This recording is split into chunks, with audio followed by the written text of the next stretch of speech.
This is episode 226 of the Beyond the Food Show, and today we're going to talk about something we have yet to cover in over 225 plus show. Fertility and pregnancy, more specifically in the context of women that have a non-thin body or high BMI women. And we have two guests for this podcast, Nicola Salmon and Ashley Dorough. By the way, this is my first threesome. Stay tuned. Welcome to the Going to Beyond the Food Show. I'm Stephanie Dozier, clinical nutritionist and emotional eating expert, creator of the Going to Beyond the Food method, and founder of the Going to Beyond the Food Academy. Corporate executive turned health expert with my own journey with weight, body image, and food. It's now my mission to help smart, successful women like you live confidently right now and unconditionally. Ready, sister? Let's do this. Hello, sisters. This is Stephanie here. Now, did I make you giggle with the intro? I giggle for myself too. And yes, it is really my first threesome, but a different kind of threesome than your mind is going through right now. I have two guests for you today.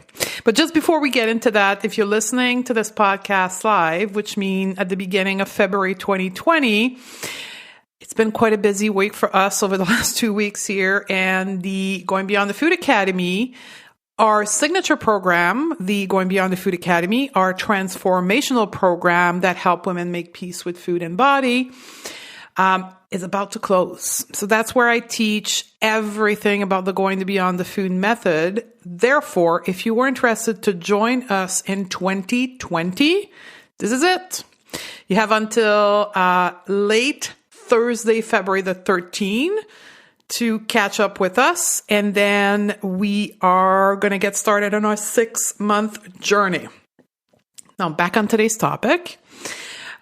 Before you decide or not to listen to this episode, because perhaps you are no longer seeking fertility or you're done with pregnancy, stop right now. You have to listen to this episode if you are a woman.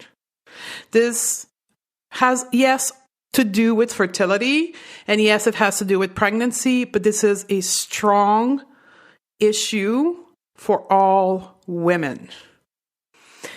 I'm 44 years old. I have decided to not have kids in my life for personal choices. But this is my story too. This is a feminist issue.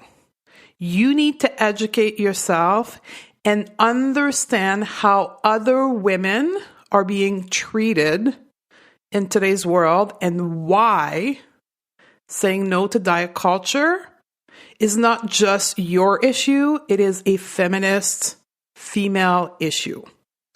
Now, let me give you a little bit of context as to how this podcast came together. It's the beginning of December 2019.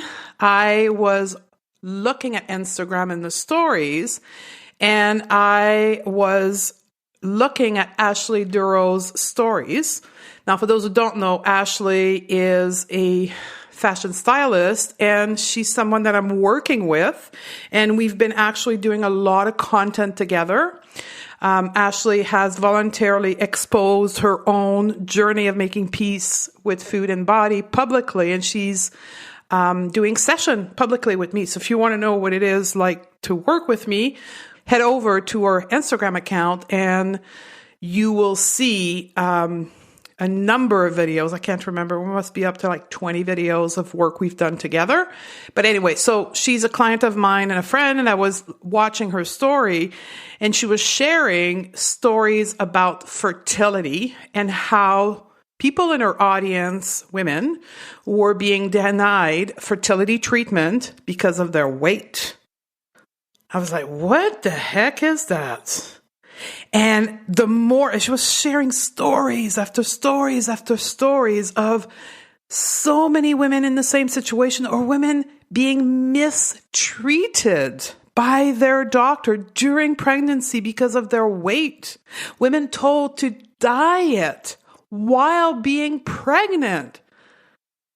I'm like, what the F, not to use the bad word, like this goes against everything, not only that I know personally, but professionally. Like, how can you tell someone to diet while they're being pregnant? And I had to do something. I contacted Ashley. I'm like, is this like odd, or is this something that happened very frequently? And she just unloaded. Like, no, this happens all the time, over and over and over again. I'm like, okay, like, we got to do something. I got to use my platform to bring together a resource for all women that are in a higher BMI seeking fertility treatment, or women in a high BMI that are pregnant, and what they need to consider, what they need to do, their rights, and giving them like a resource. And then 2, we're going to bring awareness to this topic. Like, this has to stop. So one of the principles that I live by is the fact that I've reached an age in my life and a wisdom level that when things are not in my area of expertise, I have no problem saying, I don't know, let me find out someone who does. And that's what I did for this podcast episode. I brought over another health expert that is an expert in fertility in higher BMI range. And also I brought on Ashley because I do not have a lived experience with either fertility or pregnancy. So how can I ask good question when I have no clue what I'm talking about? So this is my first threesome. I'm just there because it's my podcast, but beyond that, the girls work together to poll you, the audience, about fertility and pregnancy. They poll together some core question. Ashley interviewed Nicola, which is the expert. Nicola answered, and I was just tagging along, like filtering through the question and lining up the question. But beyond that, that was their episode. So I can't wait for you guys to listen. So a little bit of background on each individual in case you do not know them. Nicola Salmon is a fat-positive feminist fertility coach and the author of Fat and Fertile. Nicola is from the UK, so you're going to hear all kinds of accent today between mine and hers. She's a naturopath and an acupuncturist practicing and supporting fat women who want to get pregnant using her fertility framework. Ashley, as I mentioned earlier, is a stylist, a client of mine as well, and she hosts a blog at the Dorough house, and you can find her mainly on Instagram. She's an amazing woman who is an open book and share her journey, not only in motherhood, but also with recovering from diet culture. So these are the 2 women that are going to be doing the interview.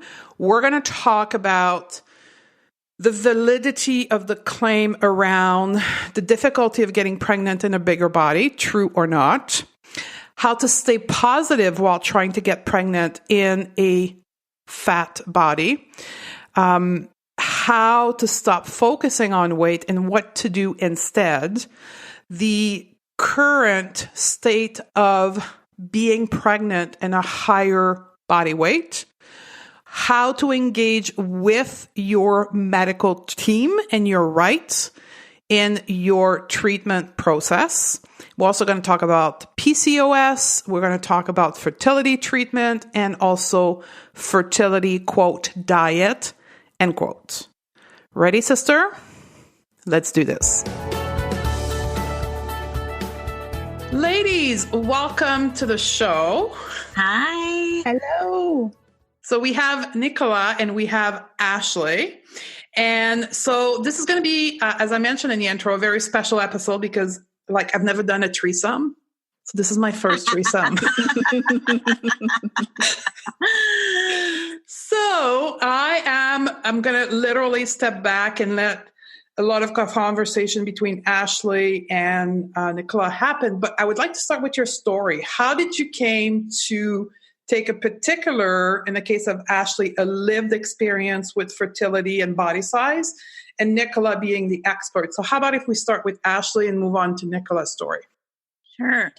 If you're listening or if you've followed along with me in the past, you know that I've been kind of in this recovery from chronic dieting and all of that throughout my whole life. So I've always had a regular cycle and period. And I didn't per se have difficulties getting pregnant. However, my mindset before getting pregnant for the first time was, oh, I've really got to get in the best shape of my life. I've got to, adopt this new lifestyle because I want to be the healthiest I can be to get pregnant. This is during the time where I was completely engulfed in over-exercising, excessive exercising 7 days a week, totally clean eating nothing but vegetables and proteins pretty much. So looking back, I think about how stressed out my body must have been. But I did, I had a chemical pregnancy during that time, and then I got pregnant. It took us about 5 months to get pregnant. So not like a super long time, but still enough to be a little bit stressed about it. And got pregnant, instantly gained 30 pounds within the first 2 months. And my OBGYN at the time was I was very obsessed with wellness diet culture and like my diet and eating and exercise routines. And she very much played into that. I would not say that I would blame her for that, but every visit I went was, well, you're about to reach the maximum weight you're supposed to be at, and you're only 4 months pregnant at this point. Those sorts of comments, the nurses always commenting on weight gain, and it was just a very weight focused environment. And I was already in that headspace before. So I pushed myself in that pregnancy to continue only eating salads. I ended up in the ER at 5 or 6 months pregnant because I kept like passing out. And the ER doctor ran tons and tons of tests. And he was like, "You're just not eating enough. You need to eat carbs." And I was like, "But my doctor told me I needed to stop eating carbs because that's what was making me gain weight." And he was like, "Absolutely not. Absolutely not." So that was like an eye opener to me, like, wow, okay. And then I still pushed myself to go to exercise classes and stuff. And I gained probably 75 or 80 pounds with that pregnancy. And then for my second pregnancy, I totally changed doctors because of several reasons. One of them being I just wanted, hopefully I would be going to someone who would not talk to me about weight. And just thankfully I didn't do research on it, but I thankfully ended up at a really good place that has been very respectful to me towards all of that. Like they don't even tell me what my weight is or anything like that.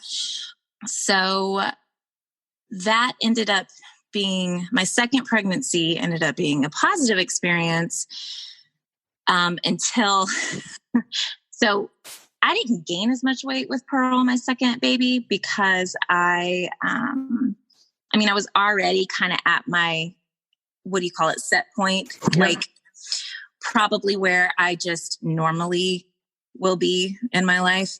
So I only gained about 30 pounds with her, but I was very, very, very big. And I was seeing a specialist every other week because my first daughter had health issues. And this specialist was an older gentleman and he was very kind to me, but every time I went, he would comment on how big I was. And, as it got closer to the time that you do the gestational diabetes test, he said, I don't want to like make an assumption here, but I'm about 99% sure that you have gestational diabetes. So I'll be very curious to see what your results are tomorrow you go to your OB and they do that. And I just left feeling like so angry about that. And it was like so hurtful because he also said it like, it's because of your size and because of how big the baby is and because of how much fluid, he said it in a very shameful way. So of course I go and get my diabetes test done and all of that. And I passed it with flying colors. And so when I went back in, I looked at him and he knew that he had done wrong. He was like, I'm really sorry. I said what I said last time and that But all of that to say, so my history with pregnancy and everything isn't so much that I struggled with fertility, but it opened my eyes up to a lot of weight stigma that is within the medical community. And my audience, I have lots of messages all the time, like, because they know that I've had babies, all the time being asked, did you have trouble conceiving? I'm on a fertility journey right now and I really need some encouragement. My doctors are dismissing me because of my weight, all these sorts of things. And so, an overwhelming amount of my audience are trying to conceive right now and are plus size. And so I have, I'm just really interested to hear your story and hear, I know they all sent in questions. And so we have a lot of things to talk about. And I'm just so excited to hear what you have to say. And as it all ties into weight stigma in the medical world. So thank you, Ashley. Thank you so much for sharing that, Ashley. Yeah. So my journey started when I was 16. I was diagnosed with polycystic ovarian syndrome, PCOS. And with that diagnosis, the doctor told me that I would never be able to have kids. Wow. So at 16, I didn't really process it at the time because at 16 years old, I wasn't thinking about a family. But looking back now, I can really see how my grades dropped, how my self-confidence plummeted. Like I didn't trust my body. And obviously the treatment plan was weight loss. That was what I was told I needed to do in order to, quote unquote, cure myself of PCOS. So that was really the start of kind of intense yo-yo dieting for me. And that continued through my teens and my 20s. And it wasn't, I met my husband, we got married, I was doing my career stuff, and I trained as an acupuncturist and a naturopath and specialized in fertility because of my own stuff. I was really interested in hormones and stuff because I was dealing with it myself. And I trained as a fertility coach because I really saw in my practice that there was this huge gap with the acupuncture that I was doing, that I wasn't supporting people emotionally. And anybody who's going through wanting to get pregnant can understand that it's a huge toll on your emotions and your mental well-being. So it was really important for me to fill that gap. And then we're getting married at this point, and kind of all of my personal stuff was going on, and I got pregnant. And it was just about the time we were thinking of trying, and I was shocked because I was told, and I believed, that I was going to really struggle to get pregnant, and that I was going to have to go through IVF, and that it was going to be a real battle, and that I would have to have lost X pounds before I was able to do this. So I was gearing myself for this war that didn't happen. And I spent my whole first pregnancy terrified of what was going to happen because, like you, I was immediately labeled high risk. I was told that I was going to get all these conditions. My weight was mentioned through the whole pregnancy. And it really came to a head when I wanted to give birth. I wanted to have a home birth, a water birth, and I was told outright, no, you are too big. The midwives will not be able to lift you up if you kind of fall or if there's a problem. Your baby's going to get stuck. All this stuff was, kind of told to me. So it was the very first time in my life that I decided to kind of take a stand against the medical advice I'd been given. And I researched about people in bigger bodies having home births, having water births. I got the information and I fought back, and I told them this is what I wanted. This is the evidence that I found, and this is what we're going to do.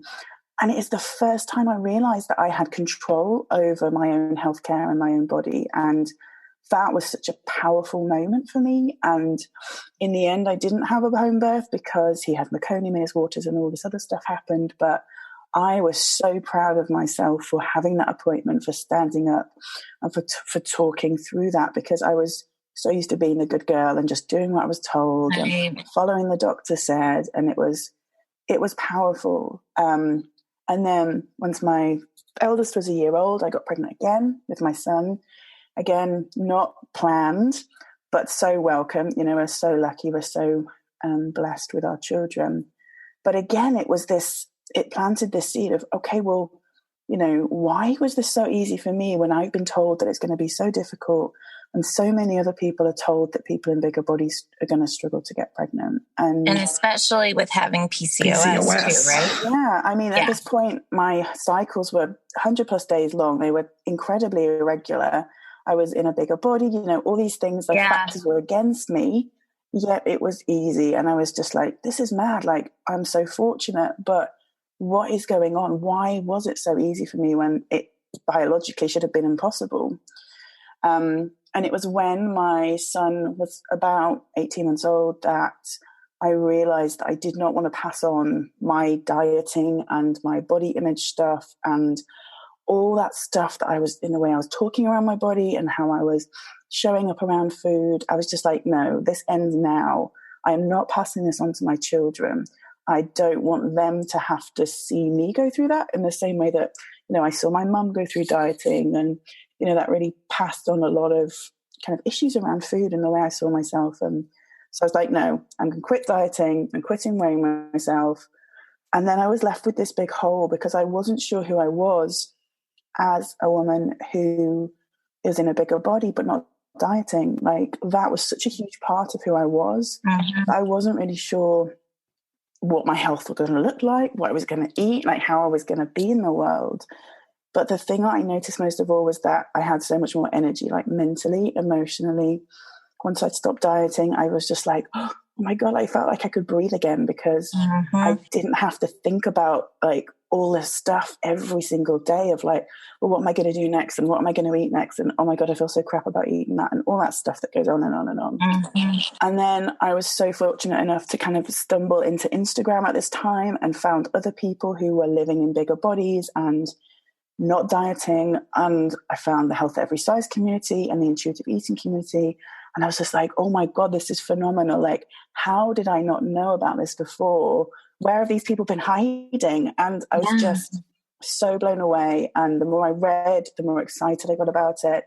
And you know, kind of as I was doing my fertility stuff, I was like, there is nobody talking about this stuff. There is nobody supporting people in bigger bodies who want to get pregnant without this like weight loss mentality of like, well, you've got to lose weight, you've got to cut out the carbs, cut out the dairy, cut out this, cut out that. And I was like, this is ridiculous, because when they're restricting their bodies like that and they're dieting, then they're just, you know, exacerbating the problem and making it more difficult for themselves to get pregnant. So I was like, I've got to talk about this. I've got to find out more. I've got to research this. I've got to talk about this because there's nobody else to do it. And I know that in a parallel universe, it would have been me that was struggling and that didn't have the energy to speak up for myself, didn't have the capacity to do this work. And because I've got my boys, because my family's complete now, I have that emotional energy to give to this work and to be able to stand up for these women because nobody else is. And it was just, you know, the stories I hear every day break my heart because these people are not being treated fairly. They're not being given appropriate care. They're being told the most ridiculous things by their healthcare professionals, people that they should be able to trust. And it just shows this kind of systemic problem that we have in our healthcare systems that needs to change. So absolutely, that's kind of what got me here. Yeah. And I had this whole conversation kind of started on my platform a few weeks ago when somebody wrote me and said something about my doctor told me I need to lose all of this weight to get pregnant. What are your feelings on that? And I chimed in and I put it in my stories and just said, I'm not a doctor, I'm not a professional, but I just think that there's no way that your body is going to be as functional when you're depriving it. I said something along those lines. I got so many messages about that from women who were like, hands down, I had the hardest time getting pregnant. And once I stopped dieting and I started feeding myself, I got pregnant. And I'm not saying that that is necessarily like the cure or a fix to like help your fertility, but it was just so interesting to hear that. Like once these women started nourishing themselves and quit trying to lose weight and make their bodies smaller is when things started functioning like they're supposed to. So how about if we start with that first question, right? That your community submitted, Ashley, which is it true that people in bigger body have difficulty getting pregnant? Is it true?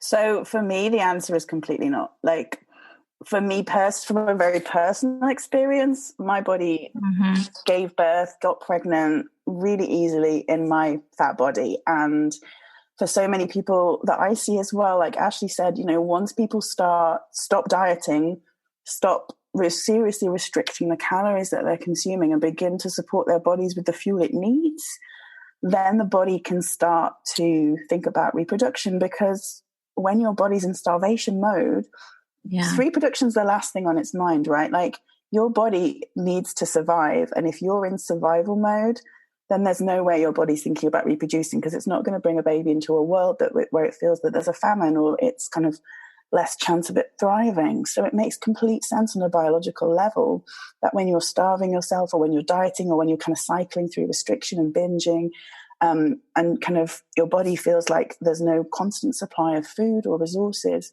that your body's going to decide to put its resources elsewhere rather than reproduction. So for me, it makes complete sense that it's the weight cycling and the yo-yo dieting that's actually the root cause of fertility issues, which people in bigger bodies have a lot of time in their past and experiencing currently. So I feel like that's the correlation rather than being in a bigger body itself. Yeah. How do I stop? So the next question after that was, how do I stop then focusing on my weight to help my fertility? So I feel like the biggest puzzle piece in that is to understand that it's not your body that's the problem, that it is the fact that we are in a system where fat is demonized. We're in a system where medical healthcare professionals see people in the bigger bodies as unhealthy and as bad. But once we begin to unravel that picture and once we begin to see that our bodies are phenomenal, our bodies are capable of incredible things when we give them the tools that they need, then we can almost begin to see weight as irrelevant. And so much of the research shows that it's the things that you do, it's the healthy promoting behaviors that you partake in that has the really positive impact on your health, regardless of whether you gain weight, lose weight, stay the same weight. It's the things that you're doing and that you have control over that's going to make the biggest impact on your mental health and your physical health. And that's stuff we can control. So that's amazing, because all of a sudden you've got things that you can be doing every single day in your life that you know are going to positively support your health and your fertility. And I want to say to this, it is the same cases when we have a clinical conversation about diabetes, right? Yeah. We have thin people who have diabetes and we have fat people who have diabetes. Fertility is the same. We have women that are in the thin body and have been in their thin body their whole life and that have fertility issue, and the same one that have a bigger body have fertility issues. So problem is not the layer of fat. It's something else underneath the hood that creates that struggle with fertility. Totally. Yeah. So the other question is then, how do I advocate for my body with my doctor who won't treat me? Like, I'm assuming there's a lot of women going to their doctor to say, I have a fertility issue. And then I assume the first line of defense from the doctor is like, well, you're fat, so for sure you won't get pregnant. Or I think some other people wrote in later on, what do I do if my doctor refuses to treat me and just wants me to go lose weight and then come back? What do I do then? And it's such a common story. Like, I want people to realize that they are not alone, because we almost hide this because it's shameful. Like, we're told that our bodies are a problem. We're told that our bodies are the reason we can't have babies. And that is shameful. That makes us feel like it's all our fault. And there's nothing, like, we've tried so many times to lose weight, and if we could just get this one thing right, then we'd be able to have our babies. And that's not the truth at all. And you are not the only person going through this. There are so many other people that are being told the same thing. And I wish that we didn't have to advocate for our bodies in this system, but it's the position that we're in right now, where we have to really be difficult patients, and we really have to start asking difficult questions. And it takes a lot of emotional energy. It takes a lot of, kind of grit to get there and to ask these questions, and, get all the support you need from partners, from friends.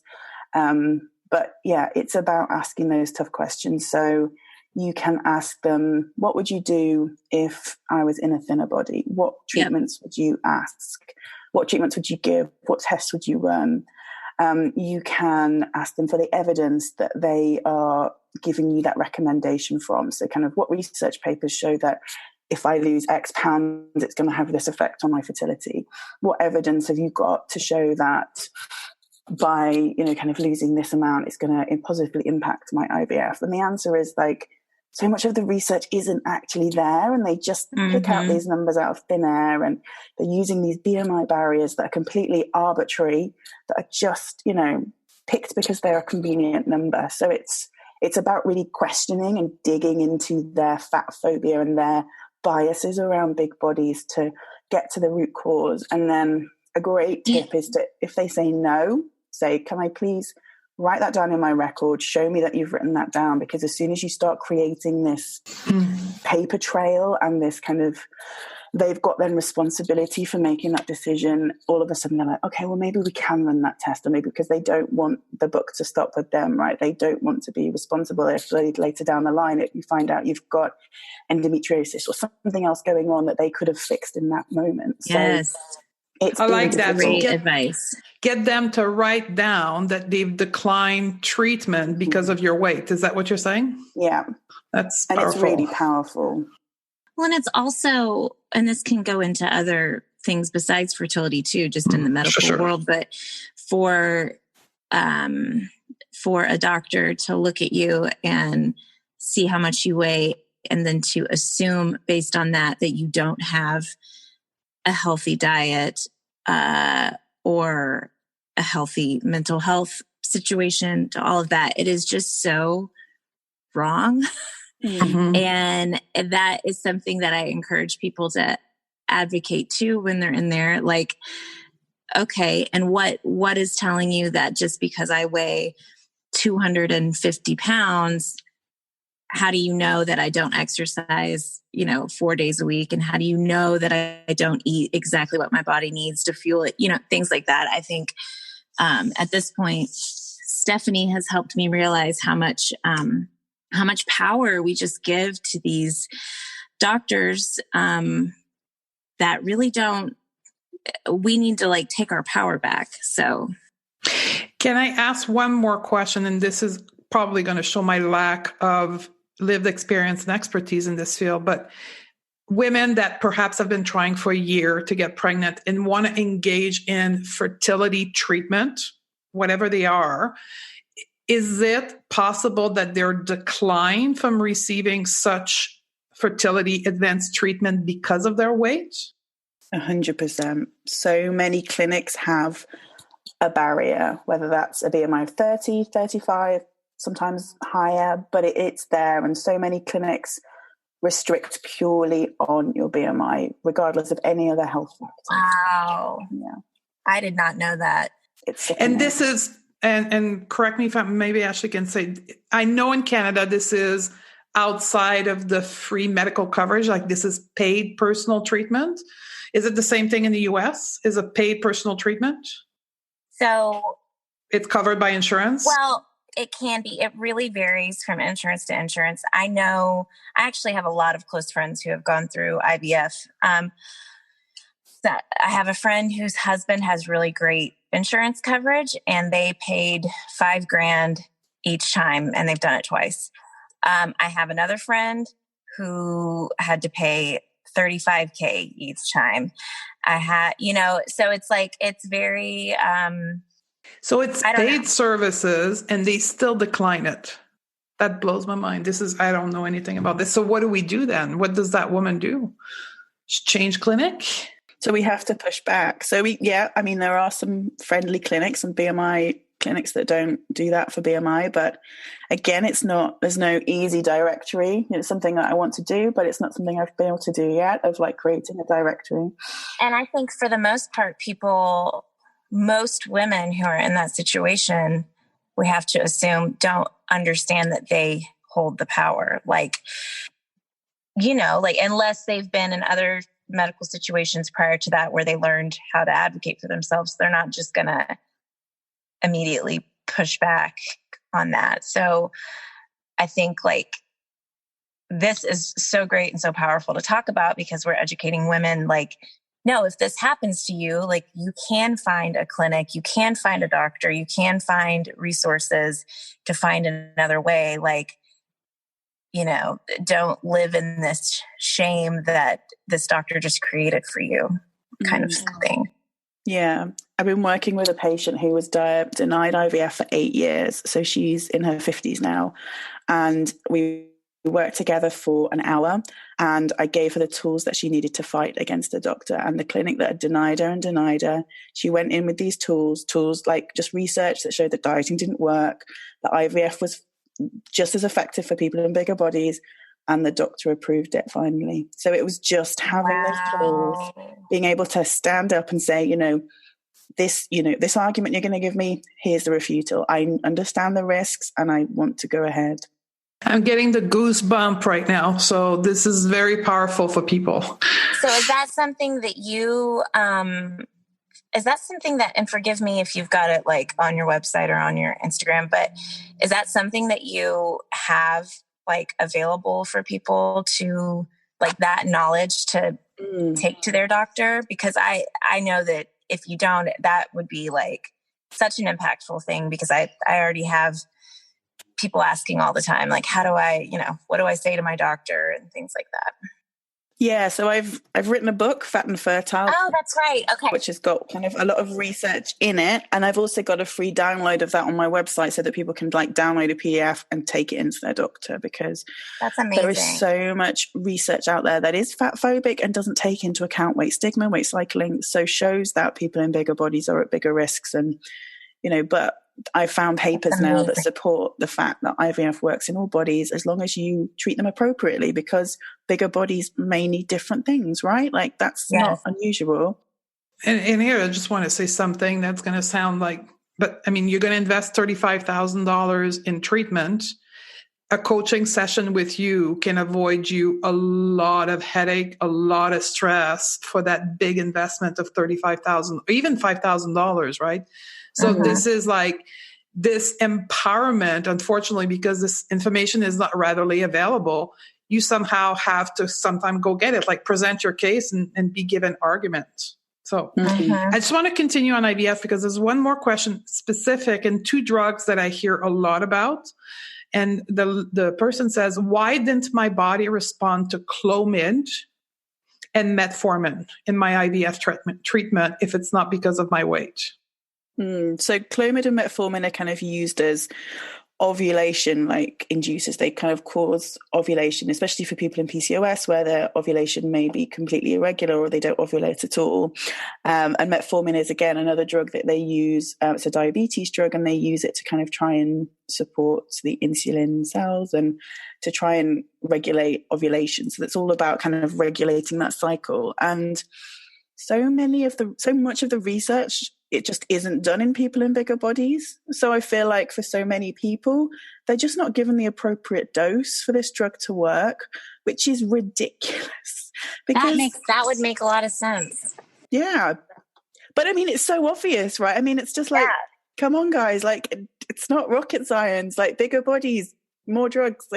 Well, and it's with children, it's with my kids, I just get, with a lot of things they go by weight. So it's with kids. So, even though my youngest daughter is almost the size of my oldest daughter, but they're 3 years apart, they almost get the same amount of like Motrin, So yeah.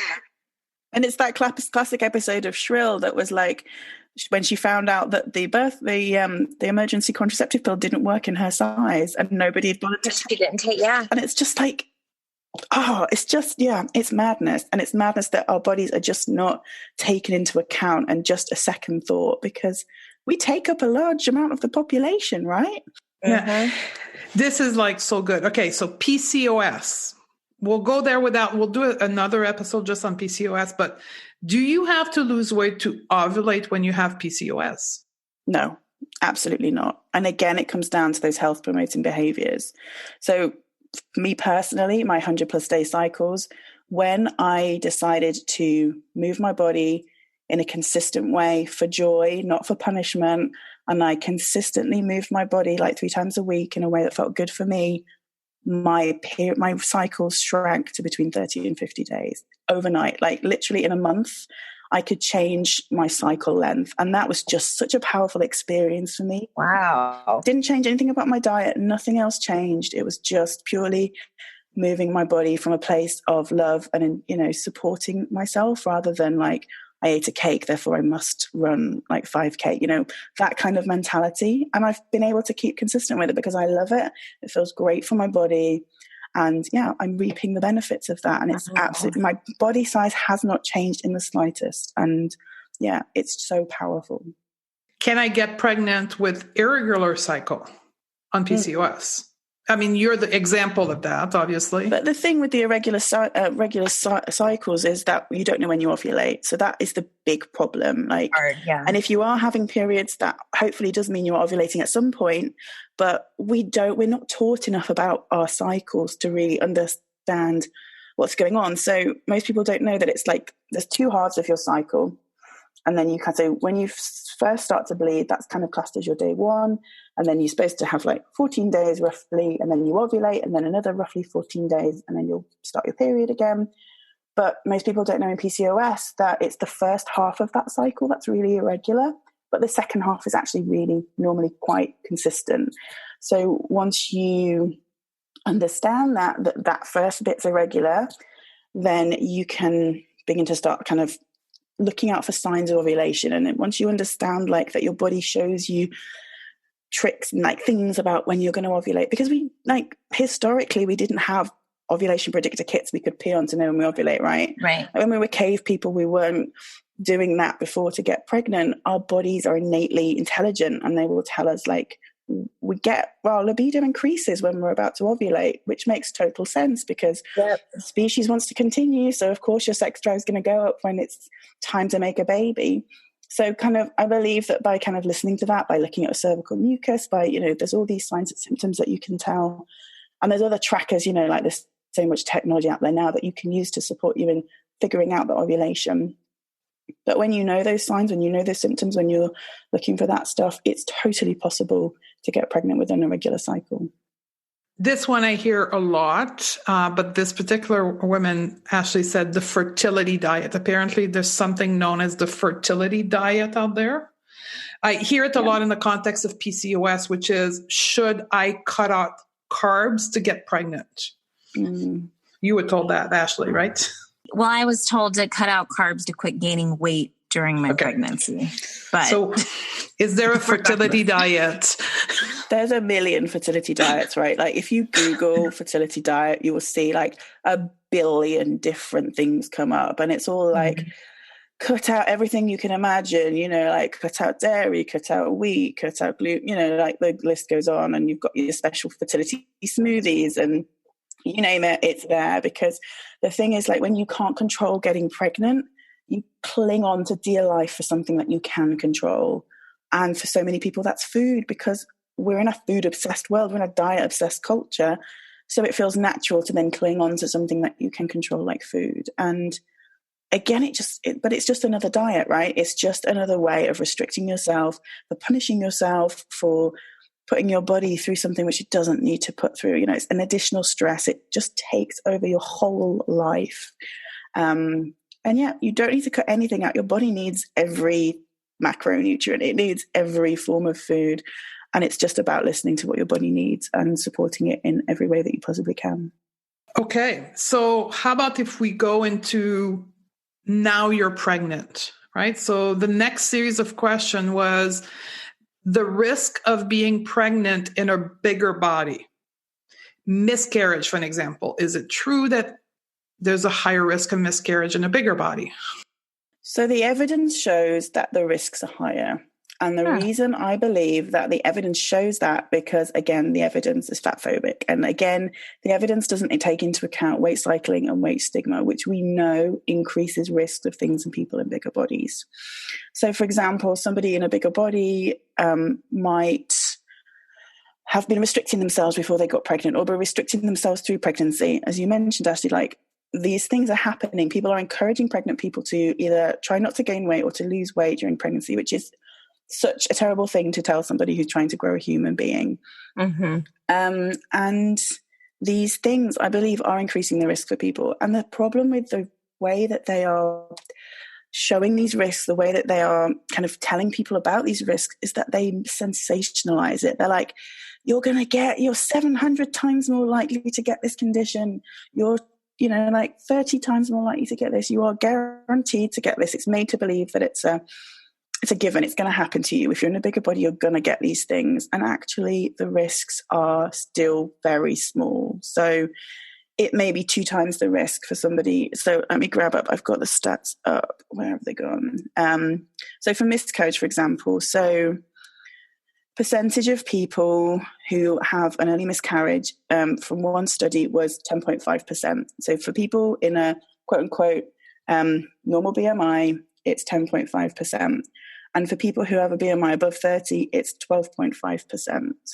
So the increase is 2%. So it's an increase, but it's still a really small risk. And it's not something that's a given. It's not going to happen to everybody in a bigger body. Well, and I mean, you think about the whole population, like most women are in a higher BMI range. So I don't know if that has anything to do with it, but I'm not like a scientist. but yeah, I mean. And also you, like you said, it's like, a lot of those women probably, not to say that they would be causing their body to miscarry, but a lot of those women might not be nourishing themselves like they should be because they're trying to be in a smaller body. I don't know.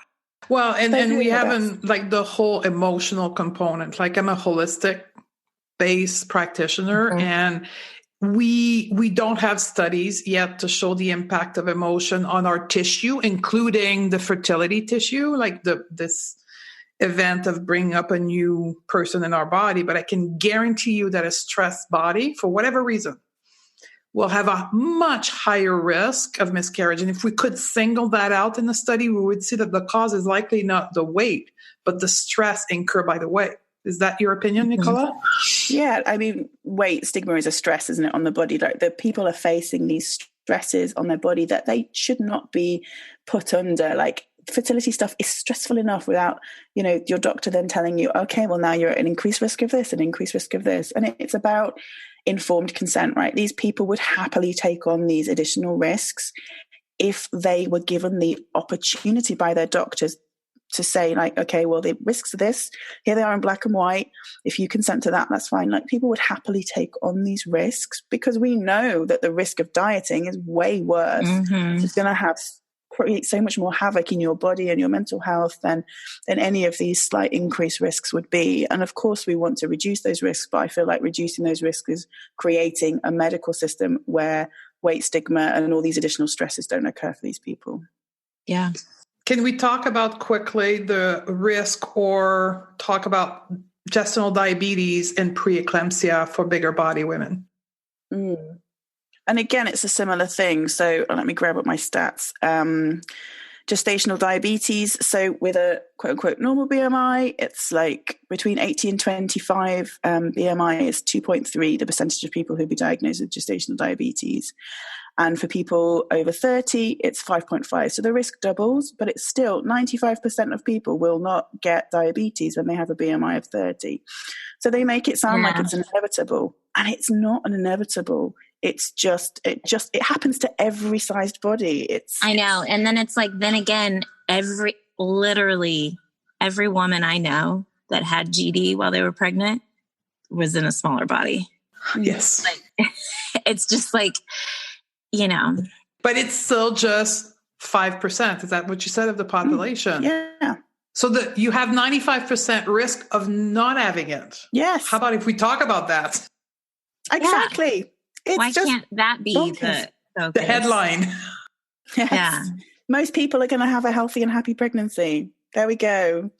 Yeah. And it's the same thing for preeclampsia, right?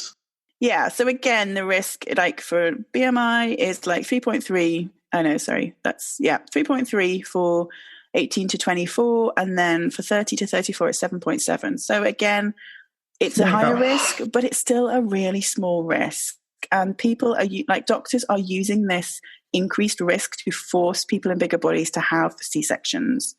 Like the rate of people who have a C-section in bigger bodies is much higher. And I feel that that's just really taking away somebody's choice about their birth. It should be a choice based on all the available evidence, but it's a choice at the end of the day.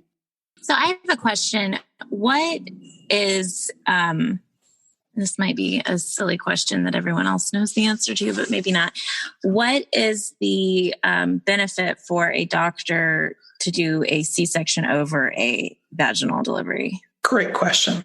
Probably not one that I can fully answer, but my instinct, because I don't kind of work with births, but my instinct is that it's managed, right? Like we see big bodies as dangerous.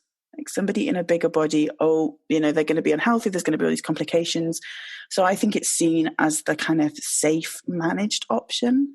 To be honest, I believe that these doctors think that we can't labor and birth our own children. Like they're going to be big babies. You're going to struggle. It's going to be difficult for you. So we'll just give you the easy option and make you do a C-section. Like I think it's really taking that way. I will say that across the board, like no matter what size woman you are, doctors push C-sections. And I think it also has something to do with like insurance and payments and like what I've heard is that they can make more money that way. Really? Yes. Well, in the US at least. God. Yes. Because I have a lot of friends. I mean, it used to be very, very common for women to just be pregnant and go ahead and just schedule a planned C-section just because they didn't want to deal with vaginal birth. And I will say I had a very fortunate experience with that. My first pregnancy was vaginal. My second pregnancy, I had, I can't think of the name of it. It's when you have too much fluid. That came on when I was like 34 weeks. So at 37 weeks, they induced me, but my Pearl, she could at 37 weeks, and she was like almost a 9-pound baby. She was doing flips. I could see her. So I was like laying on the hospital bed getting induced, and I could see her flipping. And I'm like, guys, and they had started to induce me, to have her naturally. And I was like, no, this scares me. And my doctor kept being like, are you sure? You pushed out a 10-pound baby before. I hate to have to give you a C-section. And I was like, honestly, I actually made the call to do the C-section because it really scared me because she kept moving and flipping over. And there's a lot that can happen there with so much fluid. I had a C-section, and it was a wonderful experience. I had 4 liters of extra fluid, they said. Oh my gosh. So it was like Niagara Falls. Trying not to be gross here, but so it can be really dangerous when you actually give birth vaginally with all of that fluid, and if the baby's moving around and all that. But that was it was nice to have a doctor who was like, I really am not pushing a C-section on you and stuff, but it is very common. I don't know what it is, but I'm going to look into that more and see why that's such a thing that they push for. So let's talk about the birthing process, not in how to birth, but more about how our women in bigger body should have the same option as women in regular BMI. Example, as you said, home birth, natural birth. Mm. Is that something that you can talk to? Yeah, I mean, I felt so disempowered in both my births. I felt like I wasn't listened to when I wanted to kind of birth on all fours and I wanted to move around. They pushed continuous monitoring on me. And like when you're in that space of laboring, like time goes all crazy and you can't really make fully formed decisions because you're in this otherworldly place. And I didn't get the birthing experiences that I wanted because of the way I was treated, and I wasn't respected, and I wasn't kind of given, like, I didn't feel like I was consenting to things. Things were just pushed on me. And yeah, it was really disempowering. And I feel quite sad about that. I felt that way too. And I don't know, I feel like I hear this from a lot of women, just in general. It's, you just really have to advocate for yourself and fight for yourself. I think my first birth was awful. I actually, and this doesn't have anything to do with weight stigma, but about advocating for yourself. So I had my daughter who has a heart defect, so I gave birth to her. They put her on my chest. We didn't know anything was wrong with her. She was pink. She was 10 pounds and crying, whatever. They put her on me, and she starts breathing really rapidly. And I look up at the nurse and I said, is she supposed to be breathing this way? And oh, honey, she is just learning how to breathe. You're a first-time mom. You need to calm down. For like 18 hours after that, every time a nurse came by, I would ask them. And then the pediatrician on call came and I would ask her, oh, she's fine. She's fine. She's just learning how to breathe. But like, I knew that something was not right. And sure enough, they finally checked her oxygen levels and realized that something was seriously wrong. And then we found out that night that she has a heart defect. But so I think for me, when it came to my second pregnancy, I trusted my doctor more than I had ever trusted a doctor. And I also just wanted everything to be like safe and smooth. And like, I had such a traumatic experience the first time, but I will say that sorry, I'm getting like lost in my thoughts here. So with the first pregnancy though, it was very much like I had like a birth plan and like ideas of how I want to do things. And like, I get in there and that was like never even part of an option. Like I had to like, if I really felt strongly about something, I would have to like bring it up. And like, it's just bizarre to me because so many people who work in labor and delivery, like the nurses and stuff, are women. And it just feels like not a very supportive environment. And I'm hoping one day that will change. But I even have here in Atlanta, there is a birthing center. I've had friends go there and they do like their natural births through them or water births. But if you have to go to the hospital, you end up going to one of the worst hospitals for labor and delivery. And I have a friend that she was doing a water birth at home and had to go to the hospital and had to sit in the waiting room for like in the middle of her birth. Yes. Oh, lovely. Oh my God. And by the time they got her back, she like they had a water tub there. She like got in the tub and like he came out. But like, it's just like, well, if you do choose to do, and that's part of the reason why, I'll honestly say that's part of the reason why I didn't go that route, because it didn't feel like there was enough supportive options like that here. But it's like, if you decide that you want to do that, you should be able to have support that way. And it sounds like your experience was not supportive at all. So. And the birthing center wasn't an option for me. So there was a birthing center attached to the hospital where I gave birth, but because of my BMI, that wasn't an option. Wow. Are you serious? Yeah. Mm-hmm. That's Wow. So one last question, and that's going to go at the, like, should I freeze my egg? I'm not sure why that would be a question, and I'm assuming there's a fertility reason behind that. But as a bigger woman, should I freeze my eggs?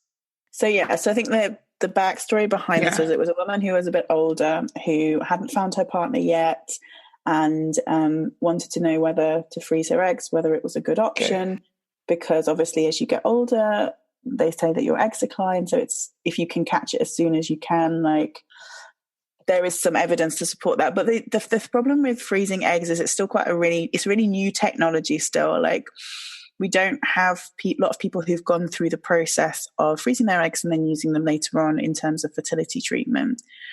And I think the biggest, I don't think there's any problem with it in a bigger body, but the problem with it will be finding someone to support you in a bigger body. And that, again, going back to the IVF centers with the BMI barriers, it's finding the right place to support you. And freezing your eggs is such a personal choice. It should be something that you should speak to a doctor about and speak to a counselor about, and get a really good team around you to support you in making that decision.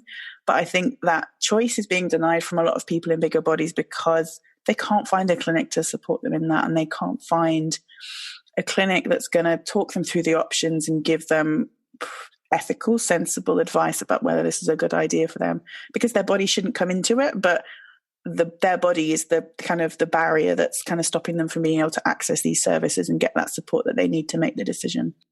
So I have a question. So generally speaking, and this is what we kind of say about other health issues as well, being in a bigger body does not mean that it's holding you back from getting pregnant. And these women who are trying to start fertility treatments and are being turned down because of their weight, or I do know that some insurance companies require that you try Clomid for 6 months and try all these things but what everybody needs is like the tools to fight back and push back, right? Yeah. Because being in a bigger body, there's no actual scientific evidence saying this is what's causing your infertility. It's not causing infertility. It might be that a lot of women who are having fertility issues happen to also be or in a bigger body, but that's not causing it, right? Right. Because there's so much underlying stuff, right? Like if you start to get into the root problems with this, there is the PCOS aspects that's causing irregular ovulation often, or there's other stuff going on. But again, like it's nothing to do with the size of your body. All people who are going through this have a variety of things that are going on. And so often they'll use the term unexplained infertility, which means that they haven't found the reason for it, but they're just going to carry on with IVF anyway. Like it's almost like women's health and like women's reproductive systems aren't worth investigating. They're just going to jump straight to IVF regardless of what the issue is going on. And I think that's a big mistake because our fertility is a reflection of our health in general. Like it's not a system that's separate from us, that's just happily tootling along doing its own thing. It's squished in there with our digestion, with our liver, with our kidney, like all our other stuff going on. And it is just another reflection of our health. And if there's something going wrong there, we've got to take it as part of a bigger picture of there's something going on. And it's really important that we get to the bottom of that to support our health. And I think so much of that is being overlooked. So the non-mother will share an experience with her cycle if she can. Yes. So I'm typically regular 28, 30 days. I'm 44 years old and I don't have premenopause, just like it's not in my picture yet. However, for the last 2 months, my cycle was expanding to like 40 days. Last time was 40 days. And now was like at the 37th day, which is completely irregular for me. Knowing what I know, I knew that I had a lot of tension in my hips. So I brought myself over to my osteopath to do like tissue release. And guess what happened 48 hours later? Wow. I had my period. And my osteopath was in there, not in my vagina, but on top of my abdomen and working. It says, you got like your ovary is tense. Like literally the tissue around the ovary was tense. I wonder how that is the struggle of how many women. Like there's so much tension, perhaps because we sit all day long, that just by simply releasing the tissue, we could be releasing part of our fertility issue as well. Well, I have heard of a lot of women doing like acupuncture, chiropractic stuff. I've heard of a lot of women doing that and swearing by that. I don't know if you have any experience with that, Nicola, but yeah, I mean, as an acupuncturist, I'm totally biased, but I forgot. I get so much success for people with acupuncture. Like, honestly, like they'll come in, like you said, Stephanie, like 24 hours, 48 hours later, they'll have their periods, and it's just like their cycles regulate, and it's magical. Wow. You guys are making me want to go start acupuncture. Yes. So we're going to wrap this up, but I think that's the most important part of the podcast now, which is what is the next step for a woman in a bigger body, either struggling with fertility or pregnant, but worried about the pregnancy process? Like, where do they go to get more information and to perhaps work with you, Nicola? So they can check out my book. That's a really good first step, whether you are pregnant or on the journey to get pregnant. It's got some really useful information about advocating for yourself, about like tools to support your mental health, your physical health. It's called Fat and Fertile, and it's on Amazon. I have a free group that you can come and join on Facebook that's Fat and Fertile as well. And there's about 500 women there at the moment who are just the most supportive. It's a weight loss free, diet free group. So we don't talk about like numbers. We don't talk about diets. It's just a really supportive place where people can share recommendations and share what they're going through and share success stories. That's amazing. Thank you. I just feel so strongly like so many women are just living. It breaks my heart, the messages I have just sitting in my DMs right now of women who can't stop blaming themselves for having issues trying to conceive and fertility problems. And shame is so powerful, and how it can really like be embedded in us for years and years and years. And I just think it's so important that if you're listening to this and you're going through, if you're trying to get pregnant or if you're already pregnant, and you just finding support and finding women who are going through the same thing is so incredibly powerful, and work on letting go of that shame, because that shame that you're feeling is not real.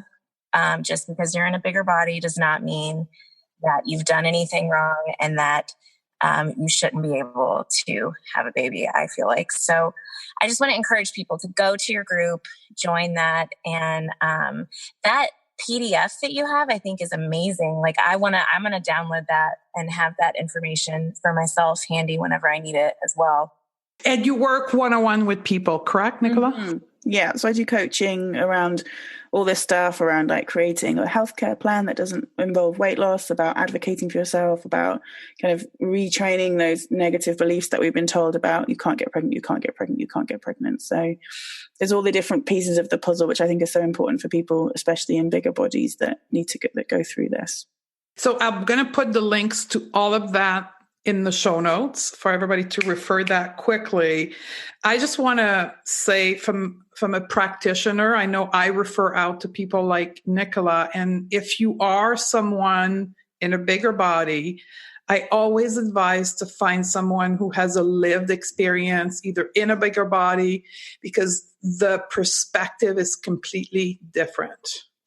Like what Nicola will offer you versus a regular fertility coach will be completely two different worlds. And you will fast track your journey working with somebody who understands your current situation emotionally and physically. So that's my piece of advice for people listening. Thank you. Yep. I love it. Anything you want to say, Ashley, before closing?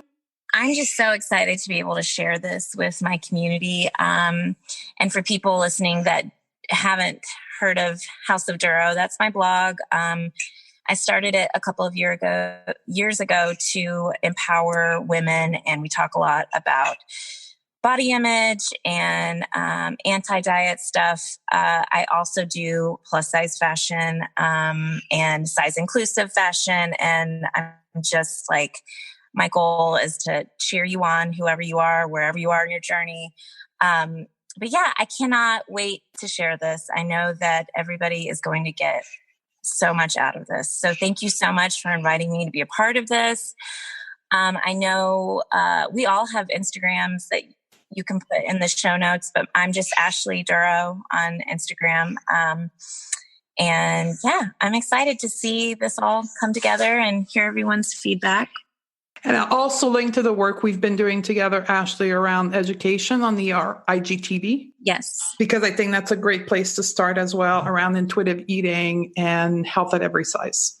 Yes. So I've been working one-on-one with Stephanie over IGTV therapy sessions on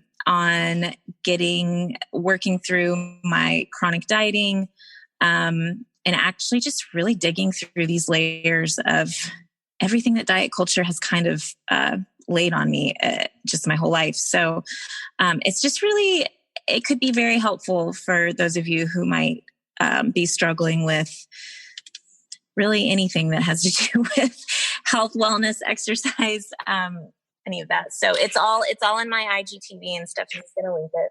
And it's great I want to say, for people who are not yet perhaps trying to conceive, but are thinking like 2, 3, 4 years down the road, if you can do this work before.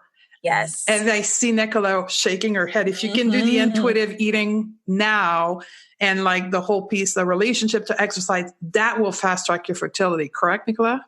So powerful. If you can do this work ahead of it, yes. Smooth sailing, right? Yes.